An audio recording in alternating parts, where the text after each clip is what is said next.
കരാർ ലംഘനം നടത്തിയതിന് ഉംറ സ്ഥാപനത്തിനെതിരെയും വിദേശ ഏജന്റിനെതിരെയും സൗദി ഹജ്ജ് മന്ത്രാലയം നടപടിയെടുത്തു.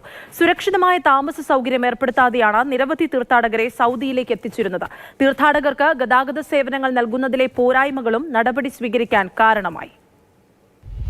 അംഗീകൃത കരാറിനനുസൃതമായി തീർത്ഥാടകർക്ക് താമസ സൗകര്യം നൽകുന്നതിൽ പരാജയപ്പെട്ടതിന് ഒരു ഉംറ കമ്പനിയെയും അതിന്റെ വിദേശ ഏജന്റിനെയും സസ്പെൻഡ് ചെയ്തതായി സൗദി അറേബ്യയുടെ ഹജ്ജ് ഉംറ മന്ത്രാലയമാണ് അറിയിച്ചത്. കമ്പനിയുടെ പരാജയം ഉംറ തീർത്ഥാടകർക്കും 2 വിശുദ്ധ പള്ളികളിലേക്കുള്ള സന്ദർശകർക്കും വേണ്ടിയുള്ള സേവനങ്ങളെ നിയന്ത്രിക്കുന്ന ചട്ടങ്ങളുടെ വ്യക്തമായ ലംഘനമാണെന്ന് മന്ത്രാലയം പറഞ്ഞതായി സൗദി പ്രസ് ഏജൻസി പ്രസ്താവനയിൽ പറയുന്നു. കരാറിൽ ഈ സേവനങ്ങൾ രേഖപ്പെടുത്തിയിട്ടും സുരക്ഷിതമായ താമസ സൗകര്യം ഏർപ്പെടുത്താതെയാണ് നിരവധി തീർത്ഥാടകർ സൗദിയിലേക്ക് എത്തിയതെന്ന് റിപ്പോർട്ടുണ്ട്.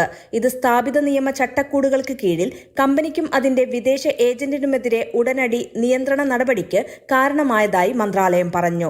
തീർത്ഥാടകർക്ക് ഗതാഗത സേവനങ്ങൾ നൽകുന്നതിലെ പോരായ്മകൾ കാരണം കഴിഞ്ഞ ജൂണിൽ മന്ത്രാലയം 7 ഉംറ കമ്പനികളെ താൽക്കാലികമായി റദ്ദാക്കിയിരുന്നു. ലോകമെമ്പാടുമുള്ള 17 ലക്ഷത്തിലധികം മുസ്ലിങ്ങൾ ഇക്കഴിഞ്ഞ ജമാദുൽ ആഖിർ മാസത്തിൽ മാത്രം ഉംറ നിർവഹിക്കാൻ രാജ്യത്തെത്തിയതായി സൗദി ഹജ്ജ് മന്ത്രാലയത്തെയും മക്ക മദീന പള്ളികളുടെ കാര്യാലയങ്ങൾക്കായുള്ള ജനറൽ അതോറിറ്റിയെയും ഉദ്ധരിച്ച് നേരത്തെ സൗദി പ്രസ് ഏജൻസി റിപ്പോർട്ട് ചെയ്തിരുന്നു. Mathrubhumi news, Mecca.